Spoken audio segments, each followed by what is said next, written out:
A very good morning to all my dear students. Welcome to our channel Commerce Intelligence. In today's class, we are going to start our very first units of macroeconomics, that is national income. जो इस video में हम आज अपनी national income की first unit start कर रहे हैं, जो कि आपका मैक्रो इकोनॉमिक्स का सिलेबस है। इसमें हम क्या है, इसमें आपके 4 चैप्टर्स कवर होंगे। फर्स्ट चैप्टर आपका इंट्रोडक्शन का है, सेकंड बेसिक कंसेप्ट है, थर्ड चैप्टर में हम आप नेशनल इनकम के बेसिक फॉर्मूलाज के बारे में रीड करेंगे एंड द फोर्थ चैप्टर में हम क्या है उनका क्वेश्चंस की प्रैक्टिस करेंगे। अब हम इन चैप्टर्स को वन बाय वन रीड करेंगे। अब मैक्रो इकोनॉमिक्स को स्टार्ट करने से पहले मैं आपको बेसिकली जो डिफरेंस है micro economics and macro economics, उसके बीच में डिफरेंस बता देती हूँ एक बार और। इकोनॉमिक्स के आपके 2 पार्ट्स हैं। जो आपकी इकोनॉमिक्स है वो 2 पार्ट्स में डिवाइड है। First is micro and second one is macro. अब जैसे कि नेम सजेस्ट हो रहा है माइक्रो, माइक्रो मीन्स स्मॉल। तो जो आपके माइक्रो इकोनॉमिक्स है उसमें आप क्या है स्मॉल फैक्ट्स को कंसिडर करते हैं। फॉर एग्जांपल लेते हैं हम यहाँ एक कंज्यूमर है, उसके पास इनकम है 1000 रुपीज। अब उसको अपनी इनकम को इस तरीके से स्पेंड करना है डिफरेंट ऑल्टरनेटिव्स में, जिससे उसको क्या है मैक्सिमम सेटिस्फेक्शन मिल सके। डिफरेंट ऑल्टरनेटिव इन केस की डिफरेंट प्रोडक्ट्स कुछ भी है, लाइक उसकी नेसेसिटी से रिलेटेड है, लाइक उसको क्लॉथ्स के ऊपर क्लॉथ्स परचेज करने हैं, लाइक उसको कोई और आइटम परचेज करना है, लाइक उसको हाउस होल्ड आइटम्स परचेज करनी है। तो उन ऑल्टरनेटिव में से जो 1000 है वो उसको किस तरीके से स्पेंड करे जिससे उसको मैक्सिमम सेटिस्फेक्शन मिले। इट मीन्स आपका माइक्रो इकोनॉमिक्स में क्या है इंडिविजुअल फैक्टर को कंसिडर किया जाता है। किसको कंसिडर किया जाता है? इंडिविजुअल फैक्टर्स को। बट मैक्रो इकोनॉमिक्स में क्या होता है? मैक्रो इकोनॉमिक्स जैसे नेम सजेस्ट है, मैक्रो मीन्स लार्ज। इसमें हम क्या करते हैं इंडिविजुअल फैक्टर्स को कंसिडर ना करके होल इकोनॉमी को कंसिडर करते हैं। इसको होल इकोनॉमी। लाइक हम नेशनल इनकम में रीड करेंगे कि क्या है, हम किसी एक इंडिविजुअल की ये चेक ना करके कि वो कैसे अपने इनकम को स्पेंड कर रहा है, उसके पास क्या डिफरेंट ऑल्टरनेटिव्स है और कैसे उसको मैक्सिमम सेटिस्फेक्शन मिलेंगे। इसमें हम क्या है ओवरऑल होल इकोनॉमी के बारे में करते हैं। फॉर एग्जाम्पल आप ले सकते हो, लाइक आपके पास नेशनल रिसोर्सेज है, नेशनल रिसोर्सेज है आपके पास। अब प्रोड्यूसर क्या करेगा? प्रोडक्शन कौन करता है? प्रोड्यूसर करता है। अब जो प्रोड्यूसर्स है इन रिसोर्सेज का कैसे यूज करे और प्रोडक्शन करे, मीन्स प्रोडक्ट्स बनाए जिससे उसको क्या है मैक्सिमम सेटिस्फेक्शन हो।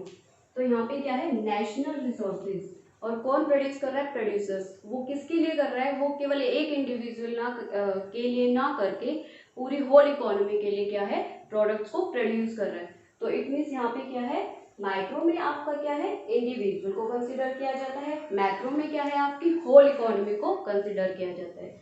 तो ये आपका क्या है बेसिक डिफरेंस है माइक्रो एंड मैक्रो में। 11th क्लास में आप माइक्रो पढ़ चुके हो, 12th क्लास में हम क्या है मैक्रो को डिस्कस करेंगे। नाउ हम अपने टॉपिक्स पे आते हैं। हमारा टॉपिक क्या है आज का? First some basic concepts of macro economics. सब बेसिक कंसेप्ट्स में हम क्या पढ़ेंगे? सबसे पहले classification of goods, means goods का क्लासिफिकेशन। फर्स्ट गुड्स को आपको क्या है 2 पार्ट्स में डिवाइड किया गया है। First one is final goods and intermediate goods, second is consumption goods and consumption goods को हम कंज्यूमर गुड्स भी बोल सकते हैं, एंड कैपिटल गुड्स। मैं जनरल मीनिंग बताती हूँ इसका। First final goods. Final goods कौन से गुड्स होते हैं? वो गुड्स होते हैं जो डायरेक्टली कंज्यूमर द्वारा कंज्यूम किए जाते हैं। एंड इंटरमीडिएट गुड्स कौन से गुड्स होते हैं? इंटरमीडिएट गुड्स वो गुड्स होते हैं जिनमें not directly used by consumer. इसका एक एग्जांपल देखते हैं। फाइनल गुड्स में क्या होता है? लाइक क्लॉथ है मार्केट्स में, कोई कपड़ा परचेज करना है, डायरेक्ट कंज्यूमर ने क्या किया, उसको यूज़ किया, कंज्यूमर के यूज़ करने के लिए अभी रेडी नहीं हुआ है, मीन्स वो क्या है, वर्क इन प्रोग्रेस में है, वो होता है आपका इंटरमीडिएट गुड्स। लेकिन फाइनल गुड्स क्या है, जो आपके फाइनल स्टेज पे मीन्स कंज्यूमर के पास पहुंच चुका है उसको यूज करने के लिए। तो दोनों में बेसिकली डिफरेंस ये है। आज हम अपनी क्लास में final goods and intermediate goods के बारे में डिस्कस करेंगे। फर्स्ट क्लासिफिकेशन पढ़ते हैं। फर्स्ट हमारा क्या है, final goods and intermediate goods. पहले हम फाइनल गुड्स के बारे में पढ़ेंगे, उसके बाद हम क्या है, इंटरमीडिएट गुड्स के बारे में पढ़ेंगे। अब फाइनल गुड्स क्या होता है, बेसिक मीनिंग क्या होता है फाइनल गुड्स का, final goods are those goods which are ready for use by the consumer. जो इट मीन्स कि जो कंज्यूमर के लिए गुड्स रेडी है डायरेक्ट यूज करने के लिए, उनको हम क्या बोलते हैं, फाइनल गुड्स बोलते हैं। डेफिनेशन देते हैं, these are the those goods which have crossed the boundary line of production and are ready for use by their final user। क्या है इसमें, these are those goods which have crossed the boundary line, cross the boundary line. यहाँ cross the boundary line का मतलब ये नहीं है कि इंटरनेशनल ट्रेड है और बाउंड्री मीन्स आप फॉरेनर्स के साथ ट्रेड कर रहे हो, नहीं। तो यहाँ पे क्या है, हम अपनी कंट्री के बारे में रीड करेंगे, अभी हम फॉरेनर्स के बारे में कुछ रीड नहीं करेंगे। तो यहाँ पे क्या है, cross the boundary line of production. Cross the boundary line of production का मतलब ये है कि आपका गुड सोल्ड हो चुका है, मीन्स जहाँ से उसको प्रोडक्शन, जहाँ जिनको उसे यूज़ करना था उनके पास वो गुड्स पहुँच चुका है, उसको हम बोलते हैं cross the boundary line of production. And are ready for use, ready है फॉर यूज किसके लिए, by their final user. Final users कौन है यहाँ, हमारे कंज्यूमर्स। मीन्स गुड्स क्या है, सोल्ड हो चुका है किसके पास, कंज्यूमर के पास, और कंज्यूमर उसको क्या है, कंज्यूम कर रहे हैं, तो वो आपका क्या होता है, फाइनल गुड्स होता है। अब एक क्वेश्चन रेज होता है कि ये जो आपके फाइनल यूजर्स हैं वो कौन होते हैं। मैंने तो आपको यहाँ ये बताया कि कंज्यूमर है, लेकिन फाइनल यूजर्स आपके दोनों हो सकते हैं, आपके प्रोड्यूसर्स भी हो सकते हैं, कंज्यूमर्स भी हो सकते हैं। अब कंज्यूमर्स को क्या बोल सकते हैं, वो फाइनल कंज्यूमर गुड्स भी बोल सकते हैं, प्रोड्यूसर्स को और फाइनल प्रोड्यूसर्स गुड्स भी बोल सकते हैं। अब कंज्यूमर्स कौन से हैं, finally purchase by the consumer for the satisfaction of their want. अब यहाँ पे क्या है, मीन्स जो कंज्यूमर अपना मीन्स गुड्स परचेज करते हैं अपने सेटिस्फेक्शन के लिए, अपने वांट्स को सेटिस्फाई करने के लिए, उनको हम क्या बोलते हैं, कंज्यूमर और फाइनल कंज्यूमर गुड्स। ना प्रोड्यूसर और फाइनल प्रोड्यूसर गुड्स कौन से होते हैं, finally purchase by the producers and are generally used in fixed assets in the process of production. अब बेटा यहाँ पे दोनों में डिफरेंस समझना बहुत इंपॉर्टेंट है। कंज्यूमर और प्रोड्यूसर में, कंज्यूमर क्या है, एंड यूजर, जो हम क्या कर रहे हैं, डायरेक्टली हमें प्रोडक्ट बनाया मिल गया है, हमने डायरेक्टली मार्केटिंग से परचेज किया और उसको यूज़ कर दिया। एग्जाम्पल आप ले सकते हैं यहाँ पे, like bread, milk, okay. Now अब प्रोड्यूसर क्या है, प्रोड्यूसर्स कौन होते हैं, जो प्रोडक्शन करते हैं, फैक्ट्री में प्रोडक्शन कराते हैं, उनको क्या बोलते हैं, प्रोड्यूसर्स बोलते हैं। अब वो क्या परचेज करेंगे, अब वो लाइक प्रोड्यूसर्स है, उसने एक मशीनरी परचेज की, एग्जांपल लेते हैं, हमने एक मशीनरी परचेज की है, ठीक है। अब मशीनरी का वो डायरेक्ट कंजम्पशन तो नहीं कर सकते, उसको यूज़ तो नहीं कर सकते, मशीनरी का वो किस लिए यूज़ कर रहे हैं, मशीनरी एज ए क्या है, फिक्स्ड एसेट्स है, मशीनरी का वो फर्दर क्या है, यूज़ कर रहे हैं, मशीनरी के थ्रू ही तो क्या होगा, प्रोडक्शन होगा ना गुड्स का। लाइक शुगर केन है, आपके पास क्या है, गन्ना आता है, गन्ने को फिर क्या करते हैं, उसकी प्रोसेसिंग चलते हैं, वर्क इन प्रोग्रेस में होता है ना, उसे गन्ने शुगर केन से क्या है, शुगर केन को कन्वर्ट करके किस में किया जाता है, उसको शुगर में। तो ये क्या है, सारा प्रोसेस किसके थ्रू होता है, मशीनरी के थ्रू होता है। तो यहाँ पे प्रोड्यूसर्स क्या करते हैं, वो परचेज करते हैं किसको, फिक्स्ड एसेट्स को इन द प्रोसेस ऑफ प्रोडक्शन के लिए। तो वो उनके लिए क्या है, वो प्रोड्यूसर्स गुड है, वो आपका कंजम्पशन गुड नहीं है, मतलब वो कंज्यूम करने के लिए नहीं कर रहे, प्रोडक्शन करने के लिए कर रहे हैं। Now the next term is consumption expenditures and investment expenditures. ये दो टर्म्स जो है ये भी आपकी मोस्ट इम्पोर्टेंट है। फर्स्ट क्या है, कंजम्पशन एक्सपेंडिचर्स। ये सेम चीज़ मैं आपको यहाँ कंज्यूमर और प्रोड्यूसर में बता रही थी। अब हम इसको यहाँ समझते हैं। कंजम्पशन एक्सपेंडिचर्स क्या होते हैं?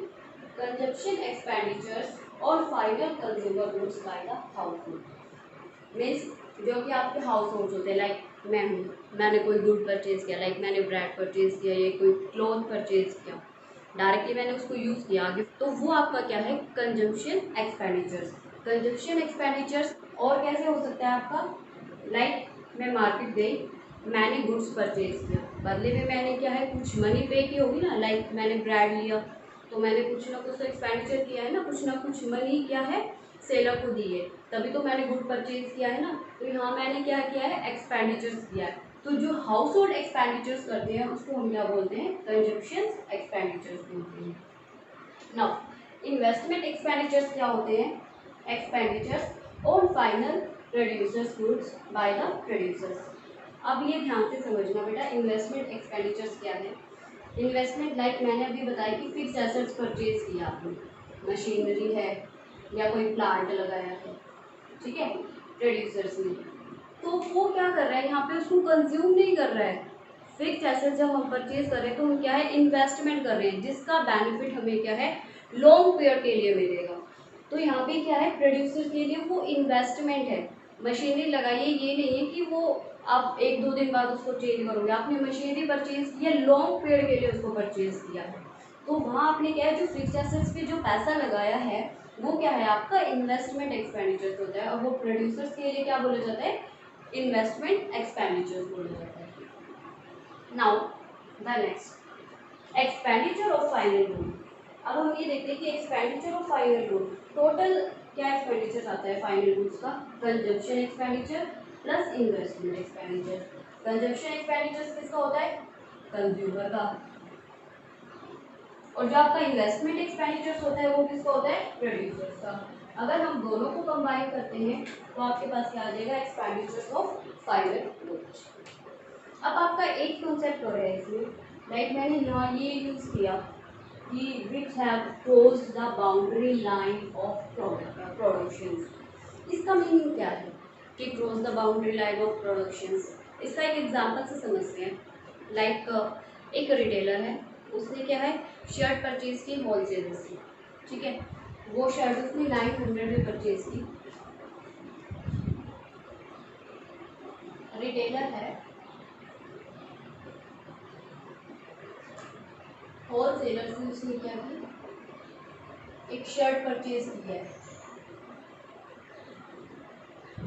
वो परचेज की 900 में, रिटेलर ने उसको फर्दर किसको सेल किया, कंज्यूमर, कितने में, 1000 में।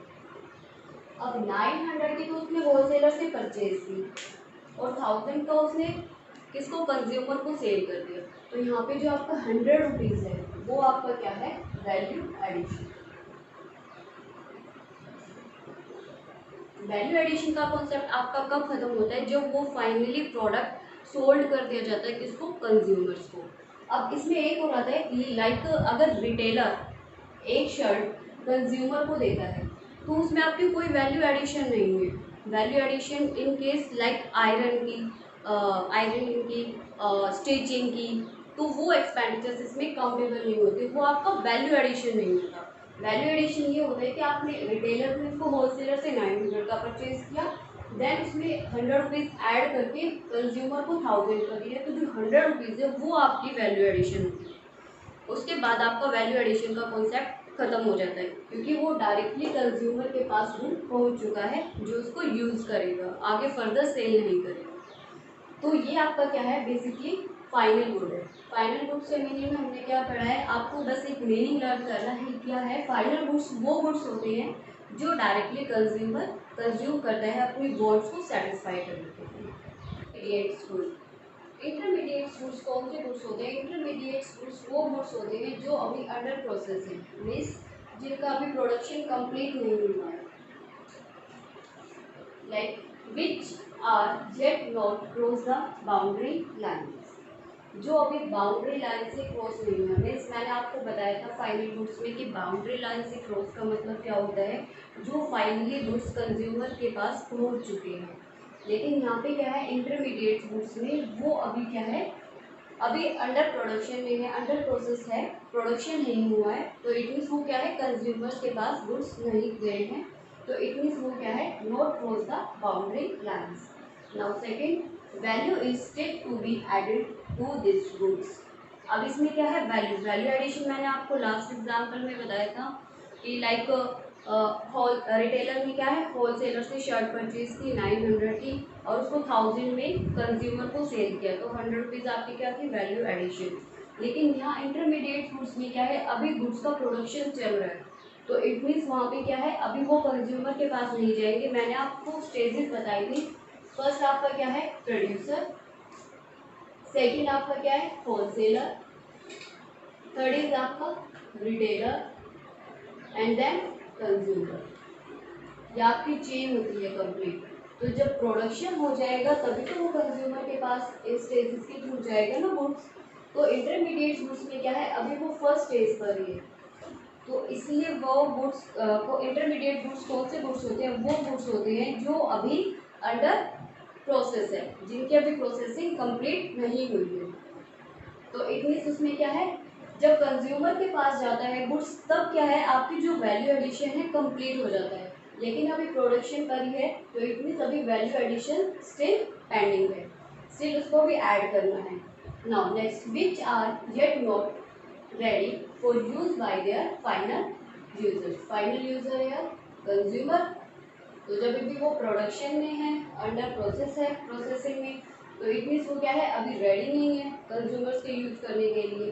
तो फाइनली आपकी डेफिनेशन क्या बनती है, intermediate goods are those goods which are purchase by one firm from the other firms for which purpose. As a हम रॉ मटेरियल भी परचेज कर सकते हैं उसको, as a resale goods for resale भी यूज कर सकते हैं। तो इट मीन्स क्या है, इंटरमीडिएट गुड्स आपकी वो गुड्स होते हैं जिसमें एक फर्म दूसरी फर्म से गुड्स को प्रोड्यूस करती है, एज ए रॉ मटेरियल भी कर सकती है, as a good finish good भी परचेज कर सकती है। बट वो किस लिए, वो खुद की कंजप्शन के लिए ही, फर्दर रिसेल के लिए। एग्जाम्पल है लाइक एक फर्म ने, कोई एक फर्म है एक्स, एक फर्म है एक्स, एक फर्म है वाई, ठीक है। फर्म एक्स ने फर्म वाई से क्या है, गुड परचेज किया, कोई भी गुड्स ले लो, लाइक शर्ट परचेज की, ओके। अब दोनों का क्या है, बिजनेस है। तो जो उसने एक्स ने फर्म से बिजनेस वाई से, फर्म वाई से शर्ट परचेज की है, वो खुद की कंजप्शन के लिए नहीं की, वो किस लिए की है, फर्दर रिसेलिंग के लिए। रिसेल किसको करेगा, डायरेक्ट कंज्यूमर को भी कर सकता है, होलसेलर को भी कर सकता है, एंड रिटेलर को भी कर सकता है। तो वो आपका क्या होता है, intermediate goods. It means intermediate goods आपके कौन से गुड्स हुए, वो गुड्स होते हैं जो अभी अंडर प्रोसेसिंग है, जो फाइनली कंज्यूमर के लिए अभी रेडी नहीं हुई है, इनको हम बोलते हैं intermediate goods. Value of intermediate goods ultimately become a part of the value of final goods. अब वैल्यू ऑफ फाइनल गुड्स का कैसे पार्ट बनती है, अब मैं इसको एक एग्जांपल से बताती हूँ। लाइक एक कारपेंटर है, ठीक है, एक कारपेंटर है, उसने क्या है, वुड्स परचेज की है बल्क में। वुड मीन्स लकड़ी, लकड़ी परचेज की है बल्क में। अब वो वुड्स को कन्वर्ट करके इसमें कन्वर्ट करेगा, या वो चेयर्स बनाएगा, कुछ भी फर्नीचर्स रेडी करेगा, ठीक है। लाइक उसने चेयर्स बनाए, चेयर्स आपका क्या है, फाइनल गुड है। लेकिन उसने क्या परचेज किया था, अभी वुड्स परचेज की थी। तो वुड्स जो परचेज की थी वो एज ए क्या है, उसके लिए रॉ मटेरियल है। सेम एग्जाम्पल आप ध्यान से, जैसे firm X and firm Y है। फर्म एक्स ने वुड परचेज की है वाई से, लेकिन अभी वो क्या है, एज ए रॉ मटेरियल है फर्म एक्स के लिए। उसको क्या करेगा, वो कन्वर्ट करेगा चेयर्स में, देन उसको क्या है, रिसेल करेगा। तो ये आपके क्या होते हैं, इंटरमीडिएट गुड होते हैं। तो यहाँ पे जो चेयर है वो आपका क्या है, फाइनल गुड है। यहाँ पे क्या बोले, value of intermediate goods ultimately become a part of value of final good. तो इससे पता चलता है जो आपने गुड्स परचेज की वो ऑटोमेटिकली किसका पार्ट बन गई, चेयर का। तो इसलिए हम बोलते हैं कि जो इंटरमीडिएट गुड्स है वो किसका पार्ट होते हैं, वैल्यू ऑफ फाइनल गुड्स का पार्ट होते हैं। ना आप इसमें जैसे कि आपका एक चीज़ हो रही है, जो आपके वैल्यू फाइनल गुड्स होते हैं वो नेशनल इनकम में इंक्लूड किए जाते हैं। मोस्ट इम्पोर्टेंट पॉइंट है।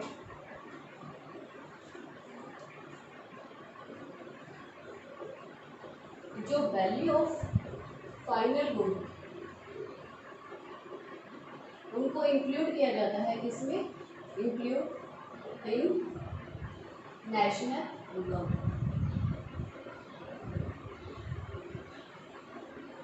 टोटल नेशनल इनकम कैलकुलेट करने के लिए जो आपको फाइनल गुड्स है उनको किसमें इंक्लूड किया जाता है, नेशनल इनकम में। बट जो आपके इंटरमीडिएट गुड्स होते हैं उनको हम क्या है, नेशनल इनकम कैलकुलेट करने के लिए ऐड नहीं करते हैं। इसका रीज़न क्या है, इसका रीज़न बच्चों ये है क्योंकि जो आपके इंटरमीडिएट गुड है वो ऑलरेडी पार्ट है किसका, फाइनल गुड्स का। तो इससे डबलिंग ना हो इसलिए क्या करते हैं, हम इंटरमीडिएट गुड्स को नेशनल इनकम कैलकुलेट करने के लिए उसमें ऐड नहीं करते, ओनली फाइनल गुड्स को ऐड किया जाता है।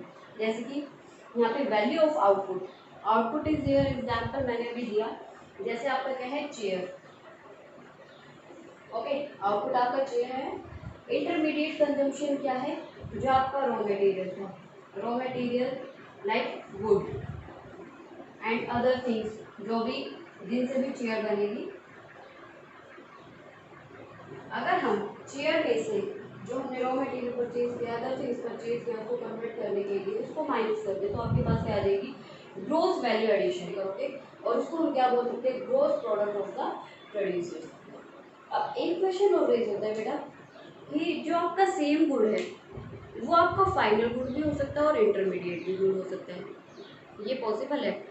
अगर हम एक गुड को, अगर हम एक पर्टिकुलर नेम दें लाइक इंटरमीडिएट गुड और फाइनल गुड्स, तो ये पॉसिबल नहीं है। लेकिन आपका सेम गुड में भी इंटरमीडिएट भी हो सकता है एंड फाइनल भी हो सकता है।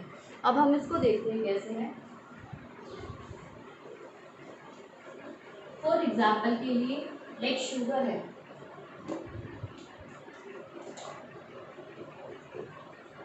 शुगर है, अगर शुगर को डायरेक्टली हाउस होल्ड यूज करेंगे, house hold means house hold में लाइक आपको यूज कर रहे हो डायरेक्ट मिल्क में या टी में, direct use by house hold, किसमें, मिल्क में डालने के लिए या टी बनाने के लिए। तो ये आपके लिए क्या है, शुगर यहाँ पे आपका, शुगर यहाँ आपके लिए है फाइनल गुड। लेकिन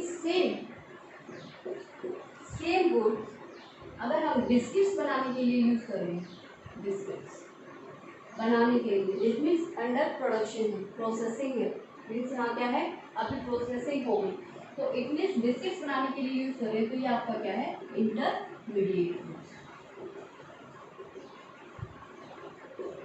ये आपका डिपेंड करता है एंड यूजर पर, मोस्ट इम्पोर्टेंट किसके ऊपर डिपेंड करता है, दोनों situation depend on and users, कि आपके एंड यूजर कौन है। अगर आपके एंड यूजर क्या है, कंज्यूमर है, हाउस होल्ड है, तो इट मीन्स वो आपका क्या है, फाइनल गुड। मीन्स जैसे डायरेक्टली जो शुगर यूज की जाती है हाउस होल्ड में टी बनाने के लिए या मिल्क में ऐड करने के लिए, तो ये आपका क्या है, फाइनल गुड है।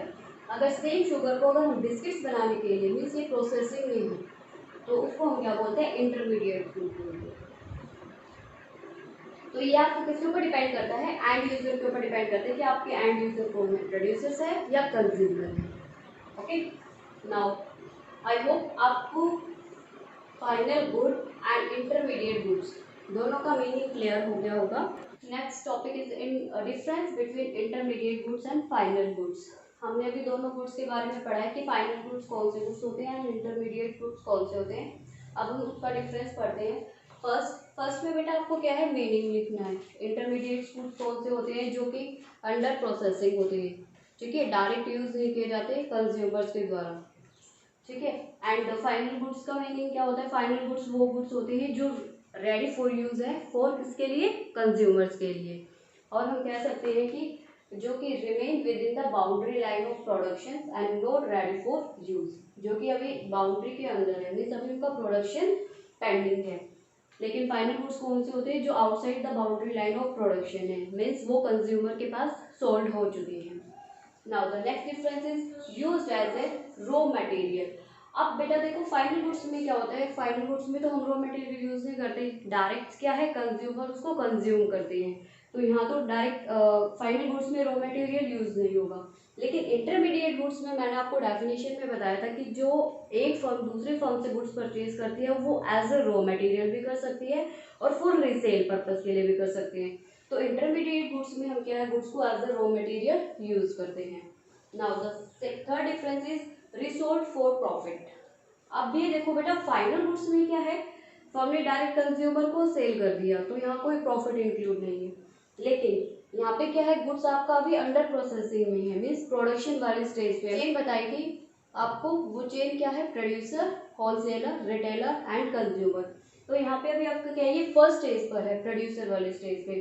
तो इट मीन्स जब तक कंज्यूमर तक जाएगा तो उसमें कुछ ना कुछ एडिशन होगा जिसको हम क्या बोलते हैं resold for profit, means profit पर सेल करेंगे, कुछ ना कुछ उसके अंदर प्रॉफिट ऐड करेंगे। Now the next one is value addition.